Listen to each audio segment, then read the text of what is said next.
Mesdames et messieurs, bonjour et bienvenue à la tribune des éditos. C'est un rendez-vous de vos médias leaders Tweet TV et Watt FM pour décrypter, analyser et parcourir l'actualité nationale et internationale tous les week-ends à travers les analyses et aussi les commentaires des différents médias partenaires.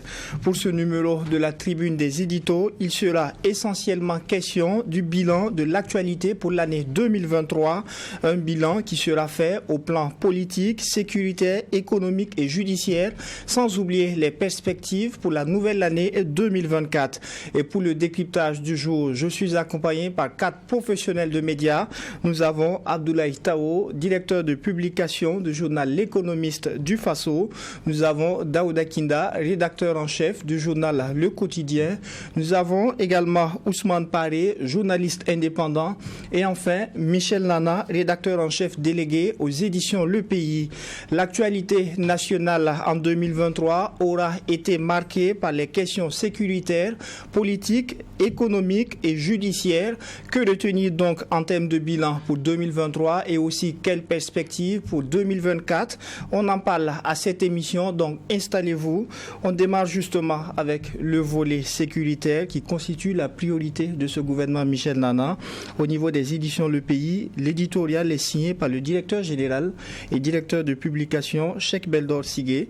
Il est intitulé « Lutte contre le terrorisme, que le sang versé de nos martyrs et combattants scelle le sort de l'ennemi ». Tout à fait, dans un style à la fois soutenu et accessible à tout le monde. Le DG est revenu sur cette question principale, cette préoccupation principale qui est la lutte contre le terrorisme. Et dans sa lettre de l'éditeur, c'est plutôt une lettre de l'éditeur, le DG estime que 2003 va laisser la place à 2024. 2023 va laisser la place à 2024 et qu'on espère que l'Odyssée de 2024 sera plus tranquille et moins périleuse parce que sur le plan sécuritaire tout au long de l'année, les populations du Sahel, les pays du Sahel notamment, le Burkina Faso, le Mali ou le Niger, ont été confrontés encore une fois aux attaques terroristes. Dans sa lettre, DG, je vais le citer principalement, à la plaise au ciel que 2024 marque enfin un tournant décisif, autrement dit, le moment crucial où les brebis égarées se verront obligées de revenir dans l'enclos de la raison, au risque de s'endormir.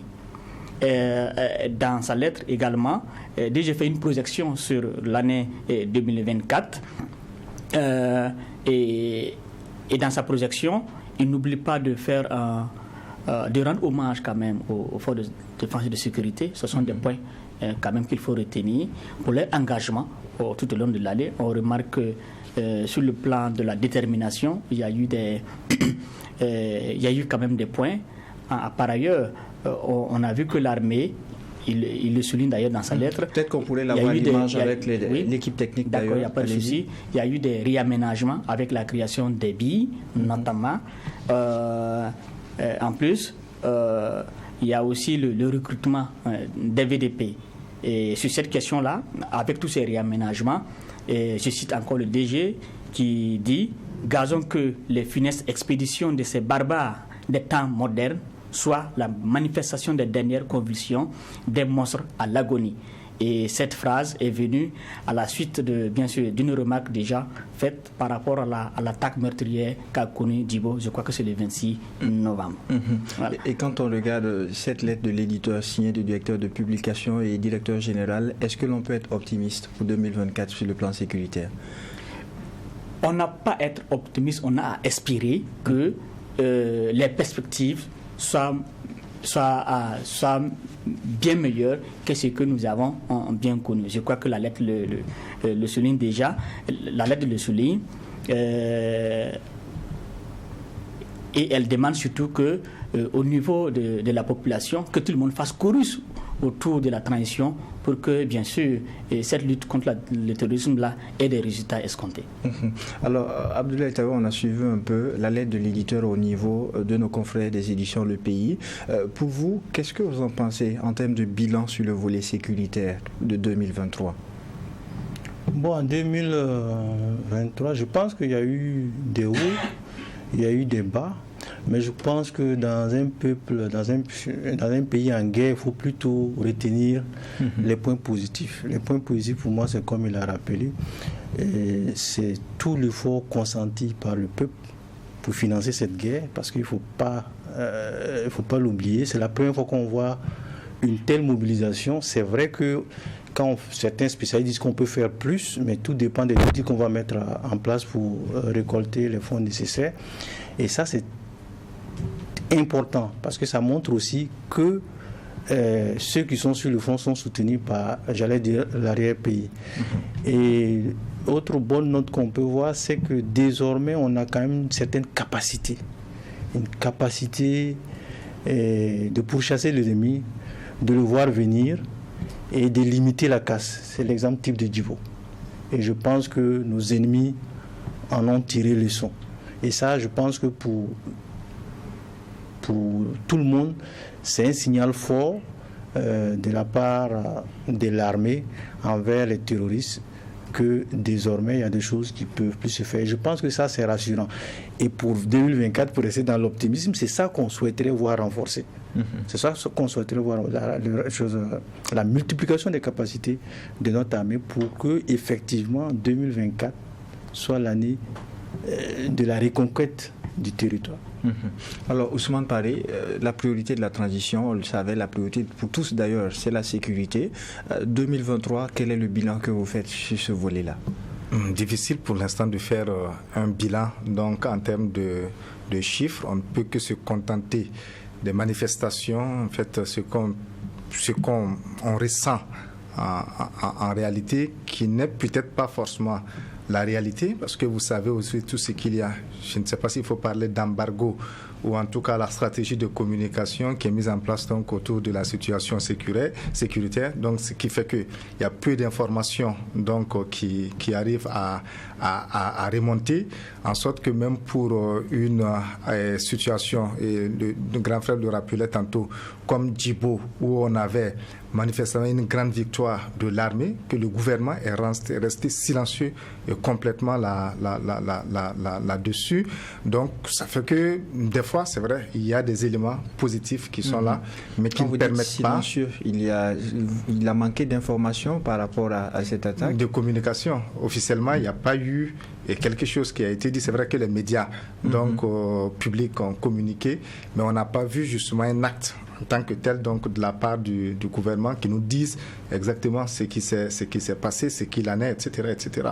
Donc c'est pas seulement par rapport à cette situation. Il y a eu d'autres situations auxquelles on a assisté, où quand même il y a eu des grands massacres. Il faudrait surtout pas l'oublier, que ce soit Karma ou autre, donc Zango, etc. Donc il reste aussi justement dans les mémoires et ailleurs, quand on regarde les données, quand même, donc il y a cette situation quand même qu'il faut aussi regarder en face. Donc je dis tout simplement, et ce qu'on a comme données, en attendant que certainement dans le discours donc de Nouvel An, le président nous dise exactement où est-ce qu'on se retrouve. Il n'y a que les données, par exemple, du chef du gouvernement, du Premier ministre, donc face à l'Assemblée nationale. Peut-être qu'on peut essayer de prendre pour essayer de voir comment est-ce qu'on évolue. Mais de façon globale, je crois qu'il y a cet optimisme-là, donc, qui marque un peu les populations, où les gens se disent que de toute façon, on a pris une ascendance sur l'ennemi et que bientôt ce sera tout simplement la fin. Je crois qu'on reste un peu dans cette observation donc globale, en attendant tout simplement de voir donc au cours de l'année 2023 quelles sont les évolutions qu'il y a eu. Mais en même temps, comme ils l'ont dit, et je crois que pour aussi tous les régimes qui se sont succédés, il y a ces changements qui sont opérés, que ce soit au sein de l'armée, des initiatives qui sont prises aussi, donc qui montrent en réalité les efforts qui sont en train d'être consentis et pour qu'on puisse sortir de ce bourbier. Maintenant, l'élément marquant, peut-être je vais terminer par là, c'est la mobilisation des populations. Donc je crois qu'on a eu une grande avancée pour ce qui concerne par exemple les VDP, les volontaires pour la défense de la patrie, donc qui marquent En réalité, je crois que c'est la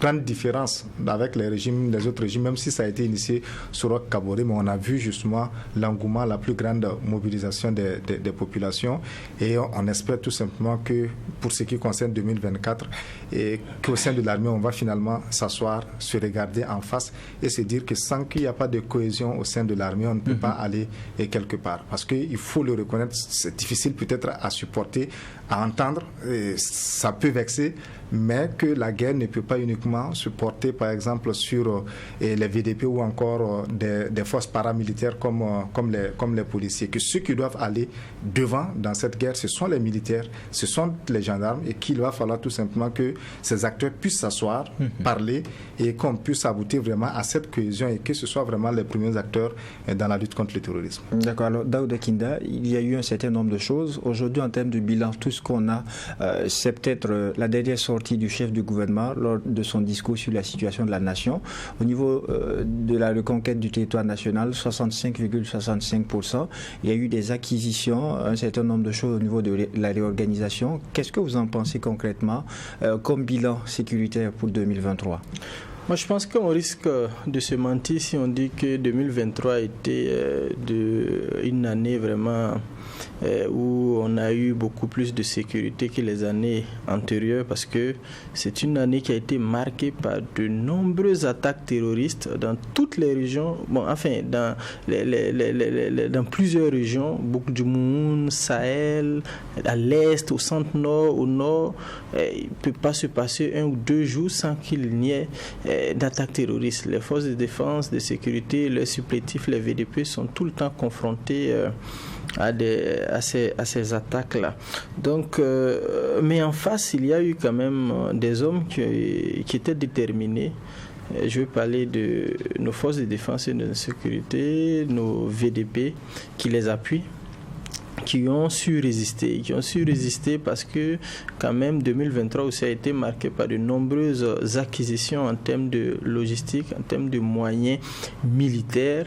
On nous dit que jadis il y a un certain type de matériel que notre pays n'arrivait pas à acquérir, mais maintenant ce n'est plus le cas. On arrive quand même à acquérir le moyen militaire dont on a besoin pour mener à bien cette lutte-là. Donc, il y a eu de nombreuses acquisitions, que ce soit les vecteurs aériens, les drones, les avions de combat, les moyens roulants, les blindés, les armes. Donc tout ça a contribué à équiper nos forces de défense de sécurité et les VDP. Quand on écoute le chef de l'État aussi s'exprimer sur la question sécuritaire, il dit que actuellement presque la grande majorité en tout cas des militaires, des forces de défense et de sécurité, des VDP qui sont sur le terrain combattent avec tout leur équipement au complet. Ça c'est quelque chose qui n'existait pas dans ce pays, où vous arrivez dans un camp, les gens combattent et se passent les armes. Ça c'est désormais, en tout cas à l'en croire, ça relève désormais du passé. Et tout ça aussi, ça motivait les forces de défense à aller au charbon. On est passé comment on appelle ça, d'une situation où on était passif, on attendait que les terroristes viennent avant qu'on passe à la riposte. Il n'y avait pas d'anticipation, et pendant les régimes passés, on a toujours critiqué ça. Mais aujourd'hui, on constate que nos forces de défense passent à l'offensive, ce qui a permis quand même d'engranger quelques résultats. Mais je ne veux pas dire que c'est un bilan assez positif pour nous, de telle sorte qu'on ne peut pas dormir sur nos lauriers, parce qu'il y a encore des défis à relever. C'est vrai qu'il y a des populations qui étaient déplacées, qui sont retournées chez elles, mais au même moment, il y a des populations encore qui quittent leur localité. Donc, il y a encore un gros travail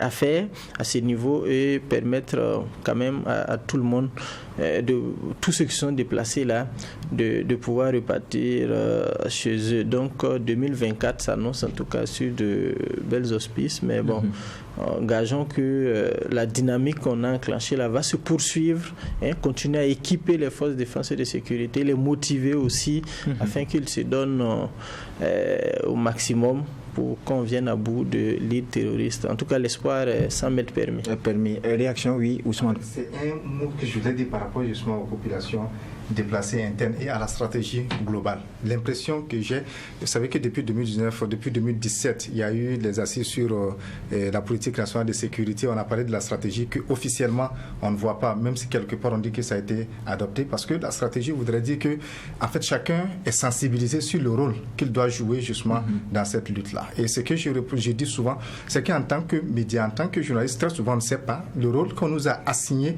dans la lutte contre le terrorisme. On nous fait des reproches, mais on ne sait pas quels sont les éléments que la stratégie a définis.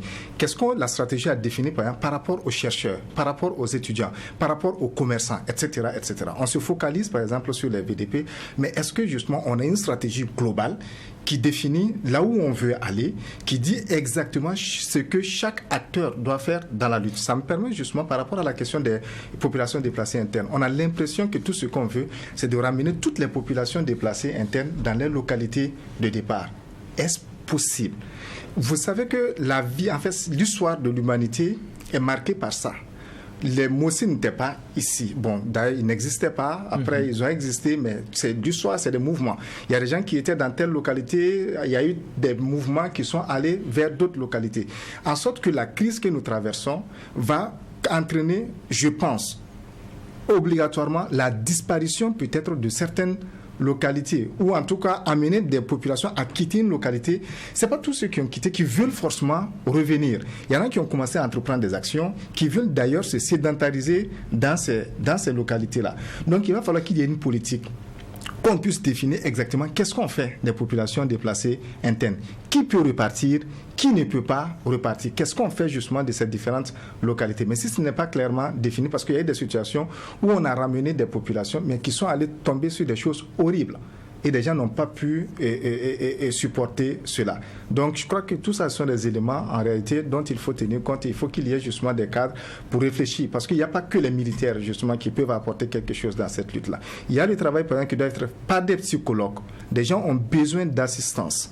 Et il y a ce travail qui doit être fait. Et on a parlé tantôt d'armes, d'armement, etc., etc.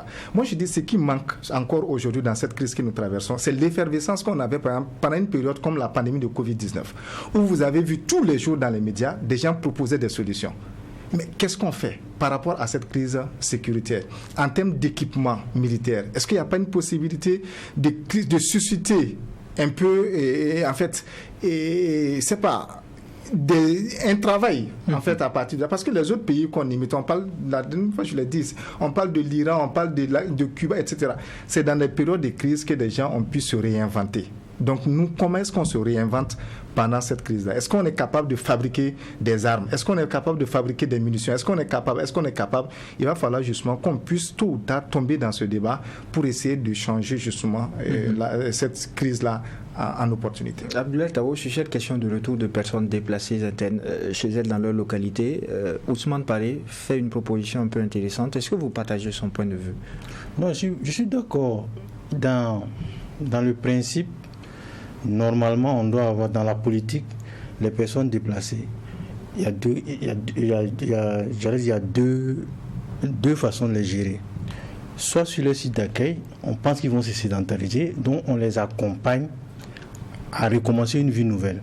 Soit on se dit non, on va les appuyer pour des activités temporaires et en attendant qu'on libère leur territoire. Et quand on libère leur village, c'est une autre politique qu'on met en place pour les redéployer. Vous n'avez pas dit aux gens de retourner dans un village qui a été vidé pendant 15 mois, ou enfin 3 ans pour certains, 4 ans pour certains. Il faut un travail préalable. Donc ça, c'est au niveau du ministère de l'Action sociale, même au niveau de l'économie. Tous les départements, d'ailleurs, chacun en fonction de sa spécificité, d'avoir une politique globale de l'État pour dire, bon, voilà, les déplacés temporaires et ceux qui vont retourner chez eux, voilà ce qu'on a prévu. Maintenant, il faut donner des garanties pour que ça se fasse. Les meilleures garanties, c'est d'avoir des financements. Alors que vous savez que dans le contexte actuel, tant qu'on n'a pas mieux sécurisé le territoire, contrôler nos frontières, on ramène des personnes dans les villages. Un mois après, c'est possible que ces personnes-là repartent. Parce que la guerre, il n'y a pas de ligne de front. C'est pour cela que souvent on a l'impression qu'on n'avance pas. Et on ramène des gens à l'ouest, Et puis à l'est, il y a des gens qui quittent leur village. C'est pas une ligne droite comme ça où on se fait face à face et on ne peut pas passer. Donc cette guerre est difficile en ce sens-là, que les victoires ne sont pas totales et définitives, elles se construisent petit à petit et c'est dans le temps qu'on va gagner cette guerre. Alors, Michel Nana, il y a aussi l'autre volet, c'est le volet politique. Au niveau de la lettre de l'éditeur, vous en avez un peu parlé. Dites-nous, quel est le bilan que vous faites sur le plan politique de 2023 ? Beaucoup estiment que 2023 aurait été une année pratiquement morte pour les partis politiques. Quelle est la vision qui se dégage de la lettre de l'éditeur ? La question n'est pas explicitement abordée, bien entendu, mais on sait que les activités des partis politiques restent suspendues. Je pense que dans la vision, la transition est en train du moins, elle dit qu'elle veut mener des réformes en termes de gouvernance. Et je crois que c'est l'ouverture politique et la relance des activités des partis politiques et même des OSC, tout ça va découler, bien sûr, des réformes qu'on aurait adoptées.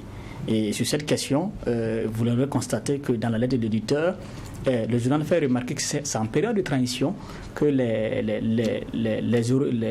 réformes les plus audacieuses. Et justement, vous avez un extrait dans la lettre de l'éditeur où il est mentionné cela. Tout à fait. Mais on fait remarquer qu'il faut des réformes, mais il faut faire attention pour que ces réformes-là ne tirent pas le pays vers des situations incertaines. Alors, Daouda Kinda, au plan politique, comment est-ce que vous avez trouvé l'année 2023 ? L'année 2023 a quand même été marquée par plusieurs faits. On a évoqué tantôt la suspension des activités des partis politiques, mais aussi il faut relever quelque chose. Ce sont ces nombreuses réquisitions qui ont impacté aussi cette année beaucoup de leaders d'opinion et même des journalistes ont été sommés ou enjoint d'aller au front pour souvent j'en ris parfois quand j'écoute certains pour aller montrer leur expérience, pour prouver ce qu'ils savent faire au front. Donc c'est comme si on ne devait plus critiquer, comme si on ne devait plus parler de la situation sécuritaire, ou du moins quand tu dis quelque chose qui n'est pas en accord ou en harmonie avec ce qui se fait, tu es tout de suite traité d'ennemi du peuple, ce qui n'est pas vrai, parce que ce soit celui qui critique, qui loue vos actions, ou celui qui pense que ce que vous faites n'est pas bon, tout le monde a une idée en tête, c'est la construction du pays, faire en sorte aussi que la crise sécuritaire là puisse se terminer. Ce n'est pas aussi pour ne pas blâmer aussi ceux qui ont d'autres idées en tête, parce qu'en réalité, il faut le dire, il y a certains aussi qui peuvent être amenés à prendre une posture différente, la déstabilisation. Voilà.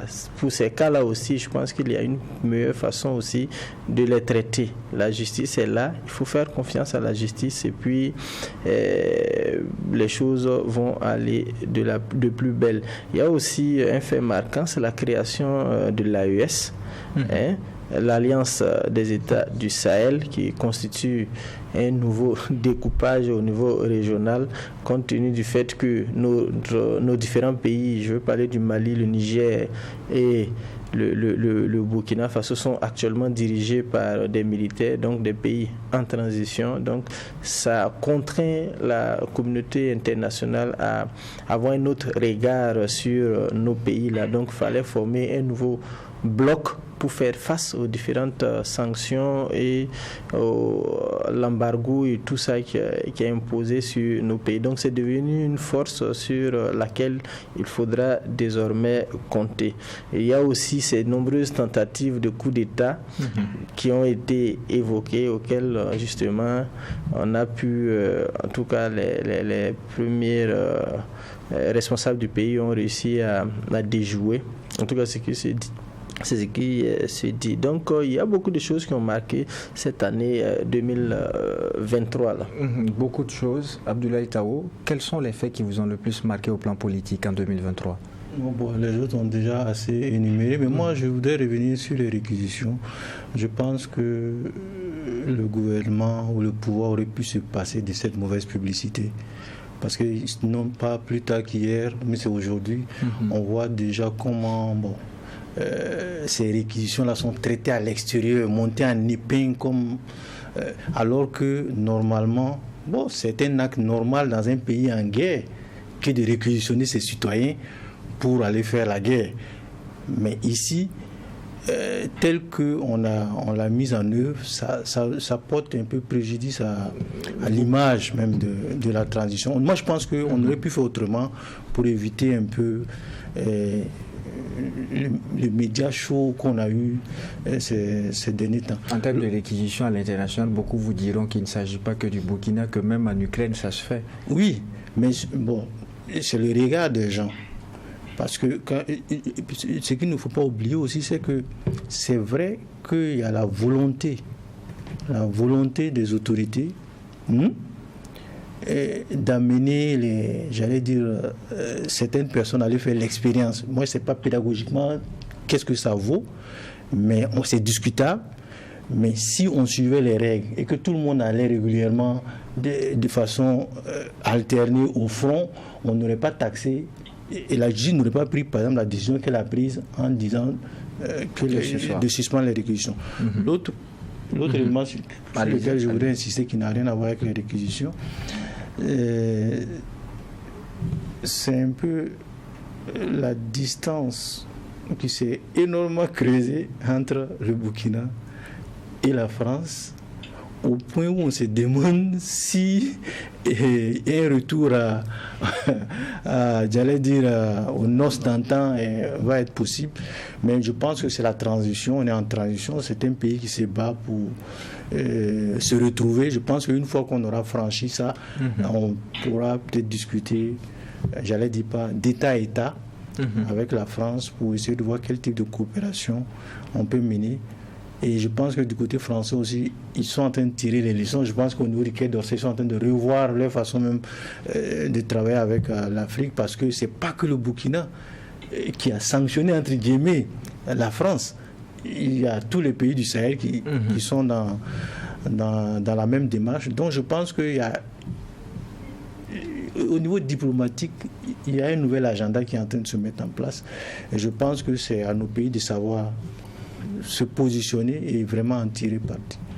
Ah oui, je vous demande la parole, Daouda Kinda. En fait, je voulais réagir toujours sur la question des réquisitions, puisque vous avez évoqué la question de l'Ukraine. C'est ce que beaucoup de personnes utilisent comme argument, même au plus haut niveau parfois. Mais qu'est-ce qu'on en sait en réalité de ce qui se passe en Ukraine? Est-ce qu'en Ukraine, ce sont ceux qui critiquent la façon de faire de Volodymyr Zelensky qui sont réquisitionnés? Là-bas, c'est clair. La réquisition en soi c'est pas une mauvaise chose, parce que nous sommes dans un pays en guerre et l'État peut être amené à réquisitionner tout le monde, et même le matériel. C'est ce qui est dit même d'ailleurs dans le décret. On peut réquisitionner tout le monde et le matériel pour contribuer à mener la lutte. Mais quand on a l'impression que c'est quand on dit quelque chose de contraire, qu'on te réquisitionne, mais c'est là que le bas blesse. Donc ce n'est pas... Et comme je l'ai dit, qu'est-ce qu'on en sait de ce qui se passe en Ukraine, ou à 1000 lieues d'ici? En termes de bilan au plan politique pour 2023, Ousmane Paré, l'histoire retiendra que c'est tout de même la première fois où en une année, on assiste de moins en moins à la création de partis politiques. Également, suspension maintenue, il n'y a pas de création de partis politiques. Les politiciens qui s'effacent carrément de l'arène, même sur les plateaux de télé. Quel est le bilan que vous en faites? Pourtant, on a vu un début d'année où le chef de l'État a rencontré ses acteurs politiques, mais qui, en fin de compte, en fin d'année, ils se sont totalement effacés. Non, mais ils sont suspendus, donc ils ne peuvent pas parler. On a vu l'UPC a tenté de faire une réunion qui a été interdite. Au MPP, on a pris des gens au siège, on ne sait pas ce qui s'est passé. Il y a eu beaucoup d'autres situations. Mais je crois que l'année se caractérise pour moi. J'ai envie de dire, sans choquer les gens, en fait, je crois qu'il y a une immaturité politique des acteurs publics actuellement. Des acteurs publics, on parle de ceux qui gèrent le pouvoir.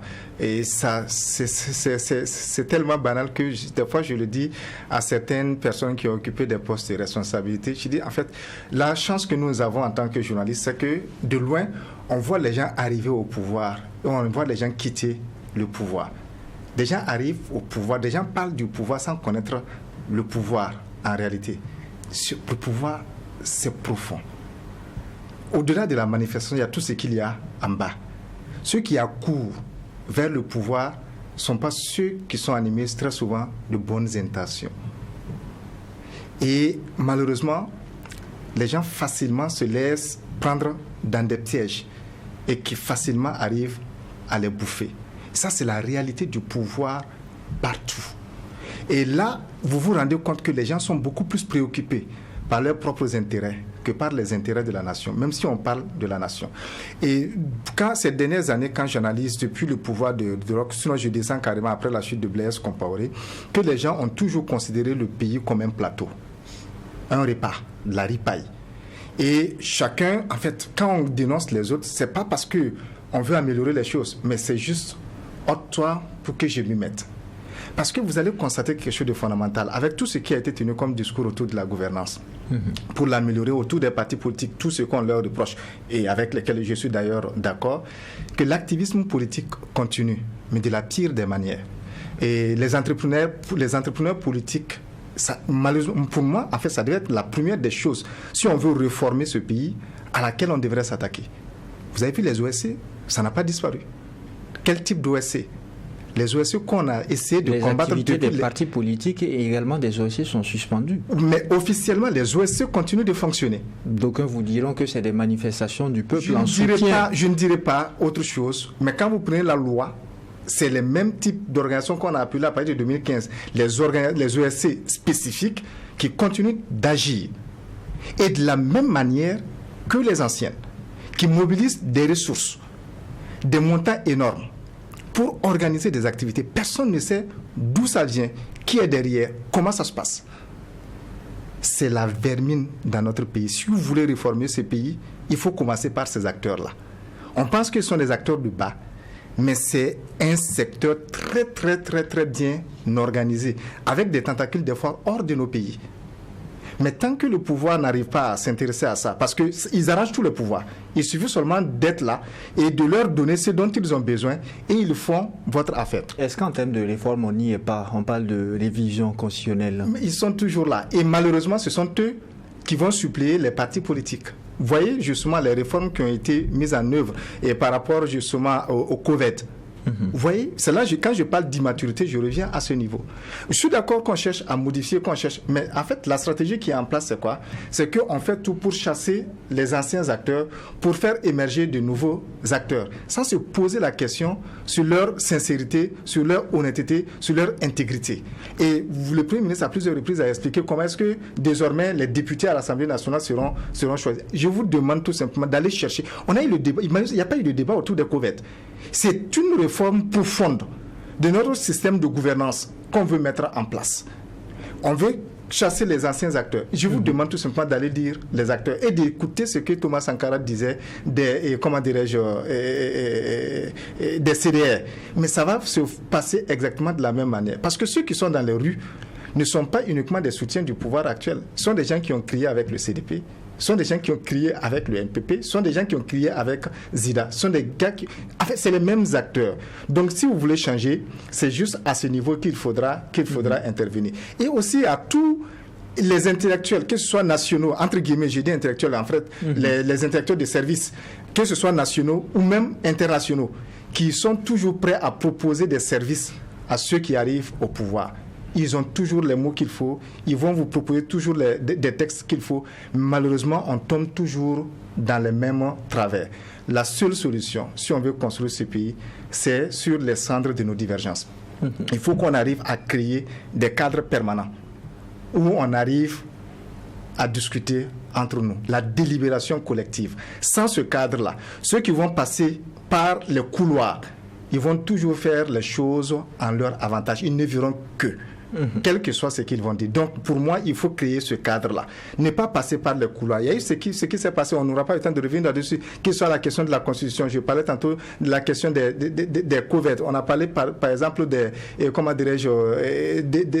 gens qui ont été réquisitionnés, etc., etc. Je crois qu'il a manqué sincèrement de la maturité. Et on peut changer les choses si on reconnaît qu'on a tous quelque chose à apporter à ce pays et qu'on s'assoit que sur les cendres de nos divergences, on essaie de rebâtir ce pays. Michel Nana, les activités des partis politiques sont toujours suspendues en 2023. Pour Ousmane Paré, ils ont fait place à d'autres acteurs. Est-ce que vous partagez son point de vue? Tout à fait. En fait, moi, ça me fait sourire. En tout cas, on te voit sourire. Ça me fait sourire parce que je ne sais pas ce que nous cherchons. Qu'est-ce que nous voulons construire dans ce pays-là sur le plan politique? Parce qu'en même temps que vous gardez suspendues les activités des partis politiques. Est-ce que la priorité n'est pas la sécurisation d'abord? Je viens. Je dis, pendant que vous gardez suspendues les activités des partis politiques et des JOSC, vous voyez d'autres JOSC continuer les activités et même naître. Oui, on obtient des récépissés. Si on doit faire la liste des JOSC qui ont été créés toute l'année, ça va remplir ce journal-là.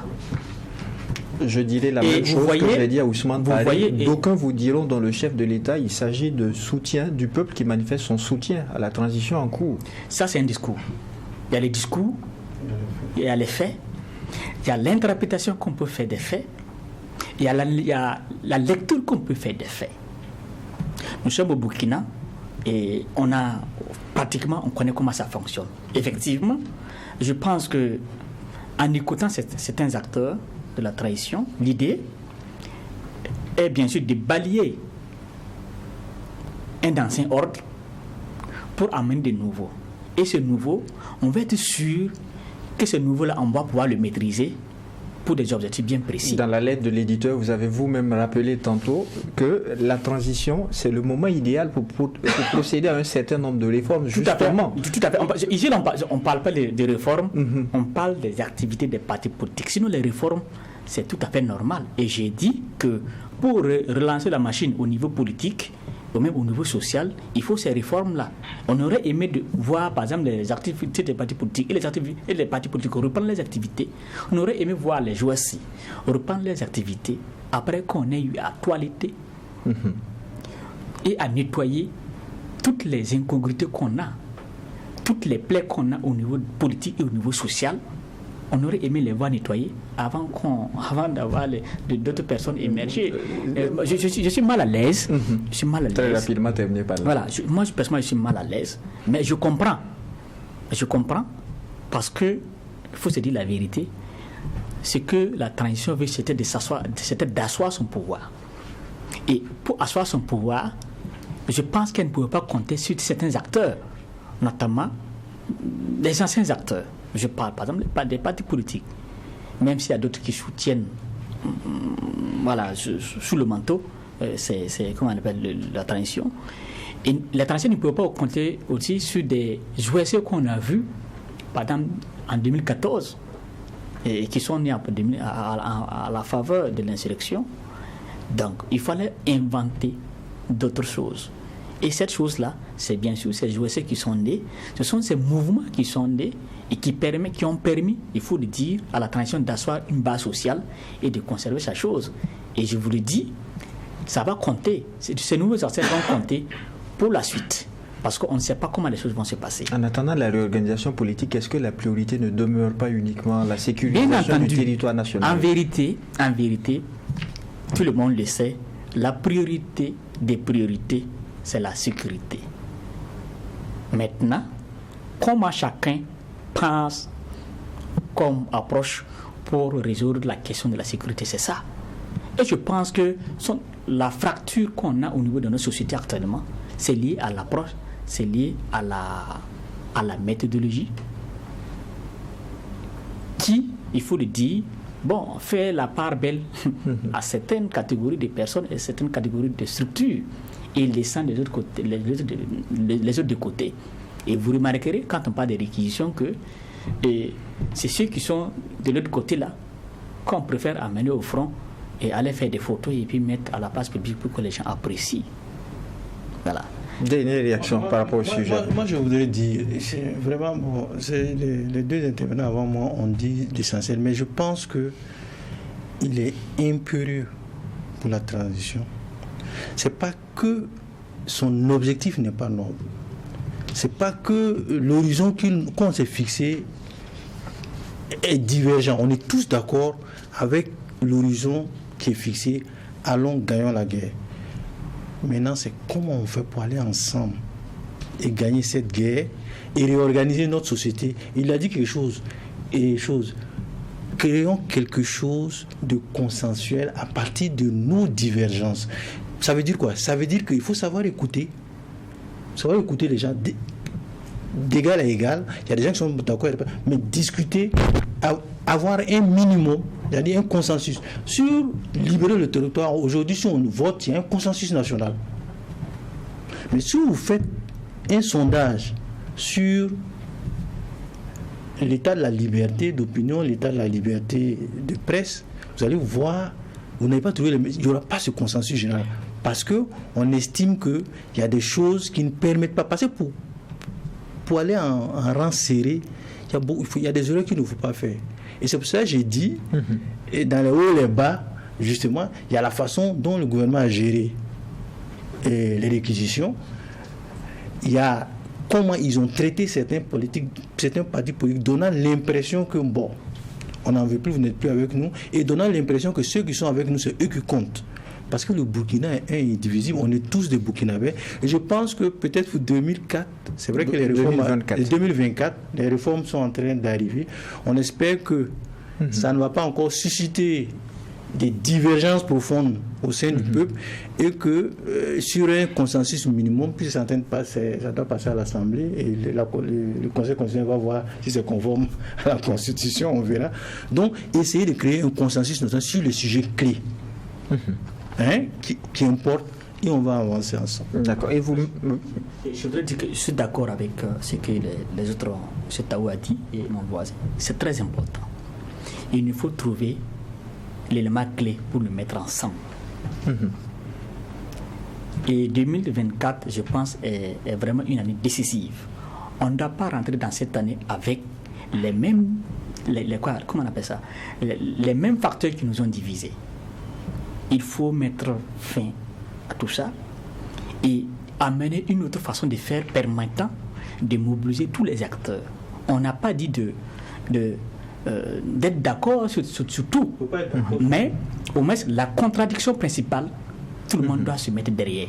C'est très important. Mais cela dépend aussi du leadership de ceux qui gèrent le pouvoir. Voilà. Je voulais juste ajouter en termes, parce qu'il y a un sujet qui me tenait quand même à cœur, en termes d'acquis, ce qui s'est passé en 2023. Il y a cette question de lutte contre l'impérialisme et pour la souveraineté de nos pays. Et je crois que Taou a fait référence à la France, et c'est ça. Et dans notre lettre de l'éditeur, je pense que cette posture des autorités a été saluée par la rédaction du journal. Et maintenant, dans cette quête de la souveraineté et dans cette lutte contre l'impérialisme, il est demandé des efforts de la part des Burkinabés parce que les anciens maîtres ne vont pas nous laisser tranquilles. La main qui donne, c'est la main qui dirige. Donc, maintenant qu'ils ne sont plus là, il faut que nous puissions nous assumer jusqu'au bout. Et c'est dans cette perspective que je pense que la lettre demande à ce que les Burkinabés redoublent d'efforts. Alors, on passe au volet économique avant que vous ne puissiez avoir la parole d'Ablakinda. Pour vous, en 2023, comment a été l'économie burkinabé? On a eu en exclusivité votre éditorial intitulé Inch'Allah. On n'a malheureusement pas pu avoir les images pour nos téléspectateurs, mais pour vous, comment est-ce que 2023 a été économiquement et quelles sont les perspectives pour 2024? Moi, je vais donner peut-être un sentiment personnel. Je pense que ce pays-là, c'est comment dire, c'est un miraculeux. C'est quoi le terme? C'est quoi? Un miraculeux. Parce que il y a un coup d'État, 2 coups d'État, on a échappé aux sanctions de l'UEMOA et de la CEDEAO. On a eu un taux d'inflation de 14 14% en 2022. Et cette année, les perspectives, on sera autour, même pas, on sera presque en dessous de 3. Est-ce que vous voyez? Donc, si on regarde les agrégats, comme on dit, macro là, bon, il y a de la résilience. Il y a beaucoup de résilience. Et cette résilience-là, on le doit peut-être, c'est à tout le monde. Aux Burkinabés, qui ont fait l'effort de continuer à produire, parce que l'activité économique ne s'est jamais arrêtée, même si tout le monde se plaint de la vie chère. Donc, d'un point de vue économique, je pense que le pays a tiré son épingle du jeu. Le pays a tiré son épingle du jeu, mais ça va être ce qu'on appelle, c'est pas tout. C'est pas tout.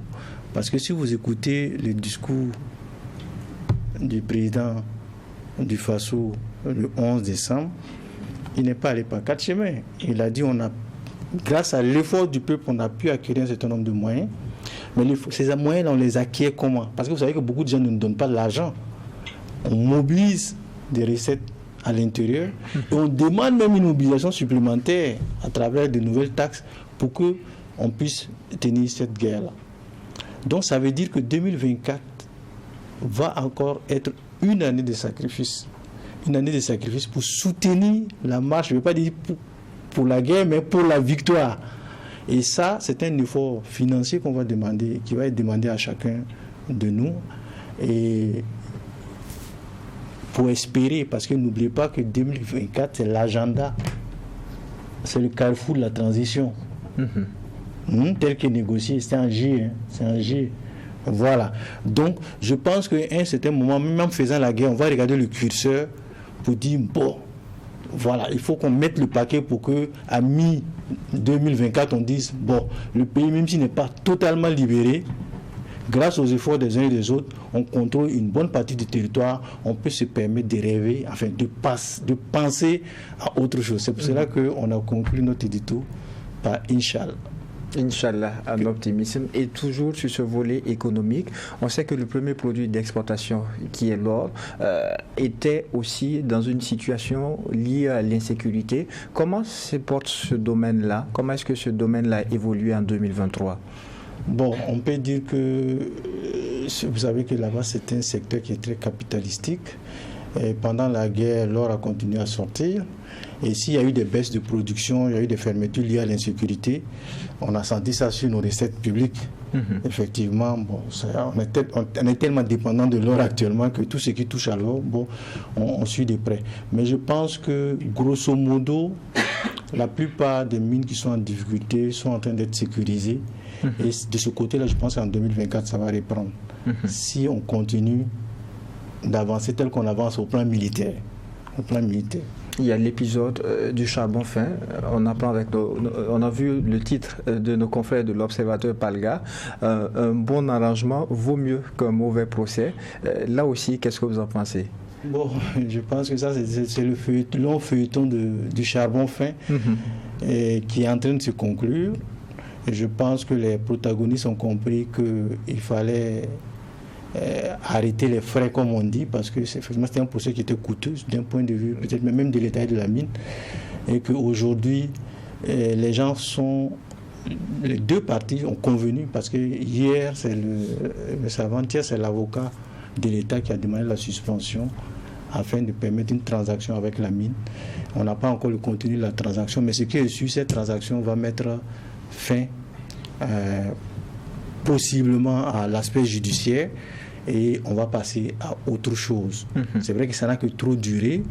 Et ce qui est important, parce que souvent l'opinion va croire, il y a des voix qui sont en train de dire que c'est encore un deal, mais ça c'est un acte qui est prévu par la loi et que les deux parties ont usé. Maintenant, sur les montants que l'un va verser à l'autre, ça c'est des discussions qui sont contenues dans la transaction. Mais pour revenir au procès, parce que je crois que tous les confrères ont suivi le procès, moi j'ai suivi une bonne partie du procès. Mais j'avoue que quand vous écoutez même le président du tribunal dans ces questions, les avocats, le parquet, les experts, si on restait peut-être dans cette dynamique-là, l'année prochaine, 2024, nous trouverait encore, et on n'a pas encore vidé le dossier. Je pense que il y a des gens qui ont observé, qui ont dit bon, il faut qu'on arrête les frais. Et je pense que selon certaines sources, le pouvoir ne voulait se débarrasser de ce dossier et passer à autre chose. Daouda Kinda, on a suivi un peu le point économique qui a été fait par Abdoulaye Tao. Qu'est-ce que vous en pensez? Également, sur le plan olifère, il y a le dossier charbon fin qui est en train de connaître son épilogue. Qu'est-ce que vous en pensez finalement? Il faut dire que nous sommes en guerre et en plus, compte tenu du fait que nous sommes dans une période transitoire, il y a beaucoup de partenaires qui ont tourné le dos au pays. Bon, c'est ce qui s'est fait naturellement. Donc il fallait trouver des niches d'argent. Donc le premier fait marquant, c'est le fait même qu'il y a eu des efforts dans le domaine de la réduction, pour la réduction du train de vie de l'État. On a quand même remarqué que il y a les ateliers fantaisistes qu'on organisait dans certaines localités qui continuent toujours, mais ça a quand même drastiquement diminué. Cela a permis quand même de mobiliser ou d'épargner encore de l'argent. Et il y a la création de l'APEC qui est là, il faut le souligner aussi, qui est une forme d'épargne populaire pour financer un certain nombre d'initiatives. On a vu l'usine de tomates dont la première pierre a été lancée à Bobo-Dioulasso. On parle aussi d'une autre usine à Tenkodogo. Il y a des projets dans le domaine des mines aussi qui sont contenus dans le cadre de l'APEC. Et dans le domaine économique également, le doyen Tao a évoqué 2024 s'annonce en tout cas sur de bonnes auspices parce qu'on a quand même réussi à contenir l'inflation, ce qui est très bien pour le pays parce que il faut quand même vivre. Il ne faut pas que la guerre là nous fasse que toutes nos ressources là on les utilise rien que pour faire la guerre. Il y a le développement qui est là, il faut financer les développements, sinon on va finir la guerre. Mais pour vivre comment? Pour payer les salaires comment?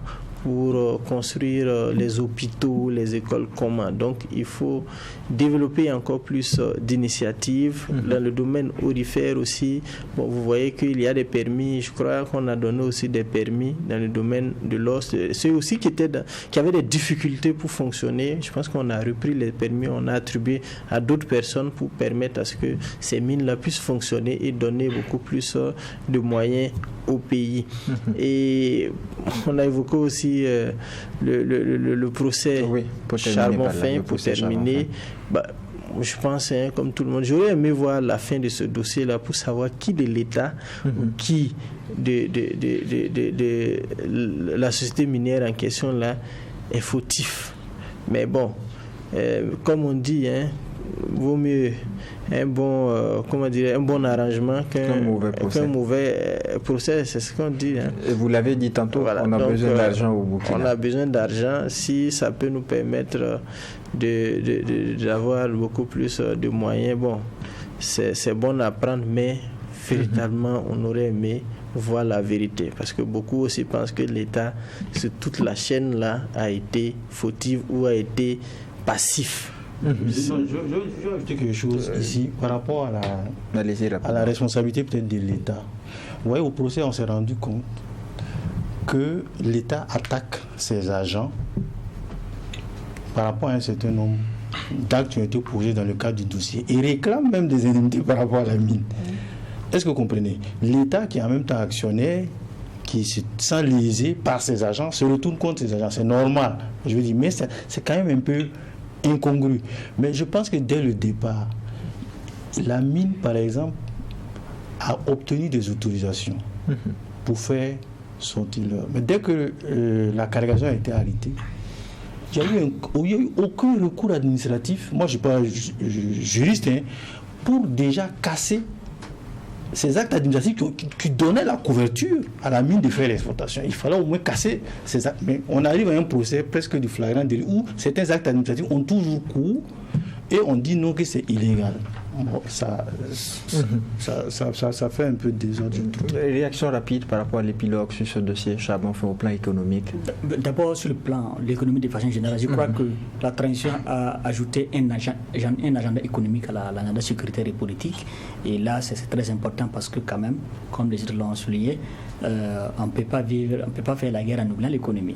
Et c'est dans ce cadre d'ailleurs que beaucoup d'initiatives ont été prises. Et Kindal a relevé ces initiatives-là.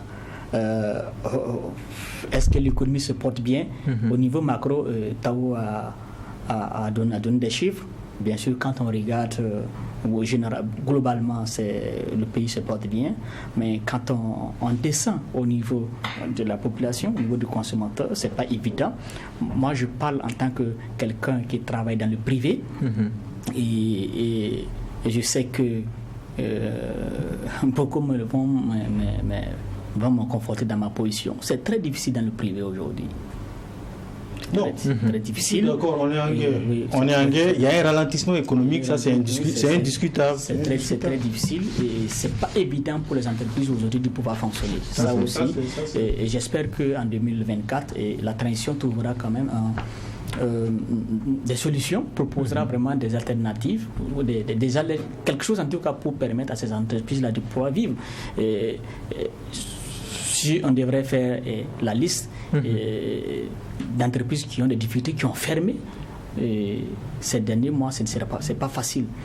Je pense qu'il est très important qu'on puisse se regarder ces côtés-là, parce que si sur le plan économique on ne tient pas, si on s'effondre, ça veut dire que la guerre on aurait perdu.